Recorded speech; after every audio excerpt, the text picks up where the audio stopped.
7 member bench ਹੈਗੀ ਹੈ ਜਿਹਦੇ ਚ ਉਹਨਾਂ ਨੇ ਕਿਹਾ ਕਿ ਜਦ ਤੱਕ ਐਕਟ ਨਹੀਂ ਬਣਦਾ ਉਹਦਾ ਤੁਸੀਂ ਜਿਹੜਾ ਗੌਰ ਨਾਲ ਪੜੋ ਤੇ ਉਹਦਾ ਕਲੌਜ਼ 3 ਮੈਂ ਹੈਡ ਨੋਟ ਤਾਂ ਲਿਖੇ ਤੇ ਉੱਥੇ ਉਹਨਾਂ ਨੇ ਰਸਤਾ ਵੀ ਦਿੱਤਾ ਹੋਇਆ. ਉਹ ਵੀ ਸਾਡੇ ਕੋਲ ਵੇ ਆਊਟ ਹੈ. ਉਹ ਵੇ ਆਊਟ ਹੈ ਸਾਡੇ ਕੋਲ, ਅਦਰਵਾਈਜ਼ ਉਹ ਕੇਸ ਹੀ ਨਹੀਂ ਸੀ ਬਣਦਾ. ਹਾਂਜੀ ਬਿਲਕੁਲ ਠੀਕ ਹੈ. ਮੈਂ ਅਭੀ ਇਹ ਵੀ ਹੋਣੇ ਦੂਸਰਾ ਫਾਇਲ ਸਾਹਿਬ اگر کوئی بندہ تیار ہوئے منیر احمد خان والا نے استعمال کر لو کنٹمپٹ آف کورٹ دا بالکل کلیئر کیس ہے وہ بھی ہو رہی contempt of court the case ہے جو کچھ ہوا ہے آزاد جموں کشمیری اور بعد کوئی میرے خیال we are just waiting for the ایویں ہونے آرڈر کر دے پہلے وہ 3 ممبر بینچ شاید another half an hour 1 hour and we are filing a contempt application file ہو رہی ہے. چل ٹھیک تھینک یو سر. وفاقی وزیر قانون اعظم رضی تارڑ کہتے ہیں کہ سابق چیف جسٹس ثاقب نثار اور سینئر وکیل کی آڈیو لیک ایک انتہائی سنگین معاملہ ہے. فرمائشی گفتگو کے تانے بانے پارلیمان کو سپریم کورٹ کے مقابل کھڑا کرنے سے ملتے ہیں. لاہور میں نیوز کانفرنس کے دوران اعظم رضی تارڑ نے کہا کہ حکومتی شخصیات کو توہین عدالت کے کٹہرے میں کھڑا کرنے کی فرمائش نے جلتی پر تیل کا کام کیا ہے اور اس گفتگو نے توہین عدالت کے اس کا پرچہ وقت سے پہلے ہی آؤٹ کر دیا ہے. آج کی جو گفتگو ہے میری نظر میں بڑی سنگین گفتگو ہے جو ملک کے ایک سینئر ترین وکیل اور سابق چیف جسٹس پاکستان کے درمیان ہو رہی ہے. اس میں بھی آپ دیکھیں گے تو گفتگو سے نظر یہ آ رہا ہے کہ جیسے وہ تانے بانے پھر انہی معاملات سے جا کے جڑ رہے ہیں اور ایک فرمائشی گفتگو ہے کہ کسی نہ کسی طرح سے ماحول ایسا کر دیا جائے کہ ادارے آمنے سامنے آ جائیں پارلیمان اور سپریم کورٹ. اور ان نادان دوستوں کی کوششوں کی وجہ سے کسی حد تک یہ ماحول بن بھی چکا ہے اور اس کو مزید جلتی پہ تیل کا کام کرنے کے لیے یہ بھی فرمائش آ رہی ہے کہ فوری طور پہ کوئی ایسا صورت نکالی جائے, کوئی ایسا کام کیا جائے کہ کنٹیمپٹ کے حوالے سے کھڑا کر دیا جائے کٹہرے میں جو حکومتی شخصیات ہیں ان کو, اور اس کے لیے وہ مشورے دیے جا رہے ہیں اور ججمنٹس کے حوالے اور جو یہ کشمیر میں آزاد جموں کشمیر میں ہوا اس کے حوالے سے. تو یہ ایک خطرناک میں سمجھتا ہوں ٹرینڈ ہے اور اس نے ایک طرح سے وہ عام زبان میں کہیں تو پرچہ آؤٹ کر دیا ہے.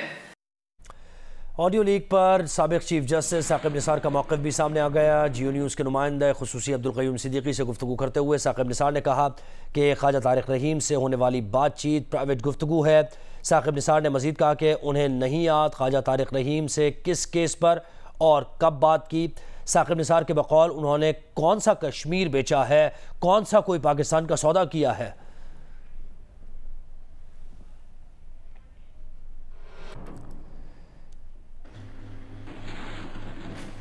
اس کے ساتھ ساتھ آڈیو لیک پر وکیل خواجہ طارق رحیم کا موقف بھی سامنے آ گیا. خواجہ طارق رحیم نے جیو نیوز کے نمائندہ خصوصی عبدالقیوم صدیقی سے گفتگو کی ہے اور کہا ہے کہ ان نجی واٹس ایپ گفتگو کی ریکارڈنگ افسوسناک اور جرم ہے.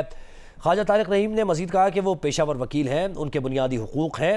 جن وزراء نے پریس کانفرنس کی ان کی صلاحیتوں کا علم ہے. خواجہ طارق رحیم نے کہا کہ عطا تارڑ پنگا نہ لیں, ان کے دادا کی باتیں بتائیں تو کہیں کے نہیں رہیں گے. کراچی چڑیا گھر کی ہتھنی نور جہاں کے مرنے کے بعد دوسری ہتھنی مدھوبالا کو بچانے کا مشن تیز ہو گیا. فورپوس کی ٹیم نے سفاری پارک کا دورہ کر کے مدھوبالا کی چڑیا گھر سے سفاری پارک منتقلی سے متعلق انتظامات کا جائزہ لیا. عبدالولی کی رپورٹ. کراچی چڑیا گھر سے ہتھنی مدھوبالا کو سفاری پارک منتقلی کے انتظامات شروع کر دیے گئے. ایڈمنسٹریٹر کراچی ڈاکٹر سیف الرحمان نے ٹیم فورپوس کے ہمراہ دورہ کر کے انتظامات کا جائزہ لیا. اس موقع پر ایڈمنسٹریٹر کراچی ڈاکٹر سیف الرحمان کا بتانا تھا کہ ہتھنی نور جہاں کی بیماری سے ہمیں بہت کچھ سیکھنے کو ملا ہے. سفاری پارک میں چڑیا گھر کی دوسری ہتھنی مدھوبالا کو لانے کے لیے باقاعدہ طور پر کنٹینر تیار کیا جائے گا. مدھوبالا کنٹینر میں کس طرح سے رہے گی, اس حوالے سے اسے ٹریننگ دی جائے گی. دیکھیے فورپوس کے جو ایلیفنٹ ٹرینر ہیں جو کہ جرمن ہیں وہ بہت ہی مشاق ہیں اپنے اس کام میں, تو وہ آلریڈی اس کو ٹرین کریں گے کہ کنٹینر کے اندر کیسے جایا جائے اور کنٹینر میں وہ سیدھی یعنی کھڑی رہے اور وہ ٹریول کر لے اور پھر کنٹینر سے اترنا, یہ سب ایک بڑا کام ہے. انشاءاللہ ان قریب 1 مہینے میں مدھوبالا سفاری پارک میں نیشنل ہیبیٹیٹ میں آ جائے گی. ٹیم فورپوس کے سربراہ ڈاکٹر عامر خلیل کا بتانا تھا کہ ہمیں ہتھنی نور جہاں کے مرنے کا دکھ ہے. پاکستان جانوروں کے لیے ایک محفوظ ملک ہے. ہمیں یہ بتاتے ہوئے خوشی ہے کہ کے ایم سی اور ایڈمنسٹریٹر کراچی کے ساتھ بہت سے معاملات پر اتفاق ہوا ہے. فورپوس کی رائے پر مدھوبالا کی منتقلی کے لیے سب رضامند ہیں. مدھوبالا کو یہاں منتقل کرنے سے پہلے ہمیں جگہ کا بہتر انتظام کرنا ہوگا. We learned today that the space behind over 50 years was not used. Director safari park خور ایوب نے ٹیم فورپوز کو تیاریوں سے قبل آگاہ کیا اور بتایا کہ کراچی چڑیا گھر میں انتظامات بہتر بنانے کے لیے کوشاں ہیں. کیمرہ مین ذیشان اقبال کے ساتھ عبدالولی، جیو نیوز، کراچی.